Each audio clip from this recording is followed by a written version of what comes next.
അവധിക്കാലം കുട്ടികൾ ഇവിടെ സ്വിമ്മിംഗ് പൂളിൽ അടിച്ചു പൊളിക്കുകയാണ് കേട്ടോ.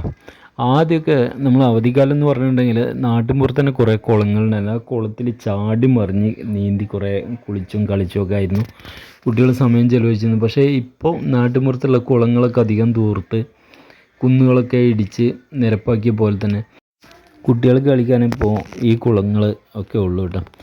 ഇവിടെ നീന്തൽ അറിയാത്തവർക്ക് നീന്തൽ പഠിക്കാൻ വേണ്ടിയിട്ട് കോച്ചിൻ്റെ സഹായമൊക്കെ ലഭ്യമാണ്.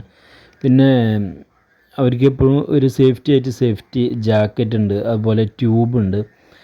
എങ്കിലും നമ്മൾ വലിയൊരു കൂടെ നിന്നിട്ട് അതുപോലെ കോച്ചും അവരുടെ സഹായികളൊക്കെ എപ്പോഴും കൂടെ നിന്ന് ശ്രദ്ധിക്കുന്നുണ്ട്. എപ്പോഴും ശ്രദ്ധ ആവശ്യമാണ്. കാരണം നീന്തൽ അറിയാത്ത കുട്ടികളെ വെള്ളത്തിലിറങ്ങുമ്പോൾ എപ്പോഴും കോച്ചിൻ്റെ സഹായം അവരുടെ ശ്രദ്ധ നിർബന്ധമായിട്ടും വേണം.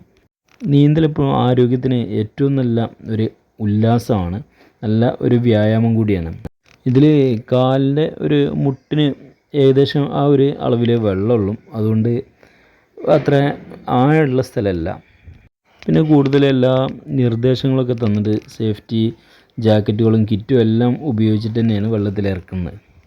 നമ്മളൊക്കെ കുളത്തിൽ നീന്തൽ പഠിച്ചിരുന്നത് ഇവിടെ മുത്തല എന്ന് പറയും. അതായത് തേങ്ങ കേടുവന്നുള്ള 2 തേങ്ങ വെള്ളത്തിൽ ശരിക്കും പൊങ്ങിക്കിടക്കും. അതിൻ്റെ ചകിരി കുറച്ച് അടർത്തിയിട്ട് ആ 2 ചകിരിയും കൂടി കയറിട്ട് കൂട്ടിക്കെട്ടും.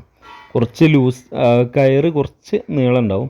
എന്നിട്ട് 2 തേങ്ങകളും അപ്പുറം ഇപ്പുറം ആക്കിയിട്ട് നടുവിൽ ആ കയറിന് മുകളിൽ കിടന്നിട്ട് നീന്തും. അത് ഇതുപോലെ താവാതെ സഹായിക്കും. അതേപോലെ തെർമോക്കോളിൻ്റെ പീസ് 2 സൈഡിലോട്ടിട്ട് കയറ് കൊണ്ട് കെട്ടിയിട്ട് അങ്ങനെയും നീന്തിയിരുന്നു. പിന്നെ വർക്ക്ഷോപ്പിലൊക്കെ പോയിട്ടുണ്ടെന്നുണ്ടെങ്കിൽ നമുക്ക് ട്യൂബ് വാങ്ങിക്കാൻ കിട്ടും. ടയറിനുള്ളിലുള്ള ആ ട്യൂബ് വാങ്ങിയിട്ടൊക്കെ കുളത്തിലിട്ട് അതിലൊക്കെ നീന്തിയിരുന്നു. ഇപ്പോൾ അതുപോലെ സ്വിമ്മിംഗ് പൂളിലൊക്കെ ആകുമ്പോൾ അവർ തന്നെ എല്ലാ സാമഗ്രികളും നമുക്ക് സഹായിച്ച് തരുന്നുണ്ട്. അതൊരു വലിയ ഉപകാരമാണ്.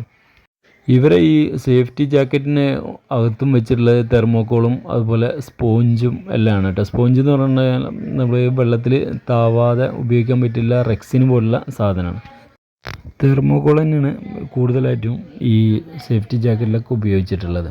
നമ്മൾ മുതിർന്നവരുടെ കൂടെ വേണം നീന്തൽ അറിയാത്തവർ വെള്ളത്തിൽ ഇറങ്ങാൻ.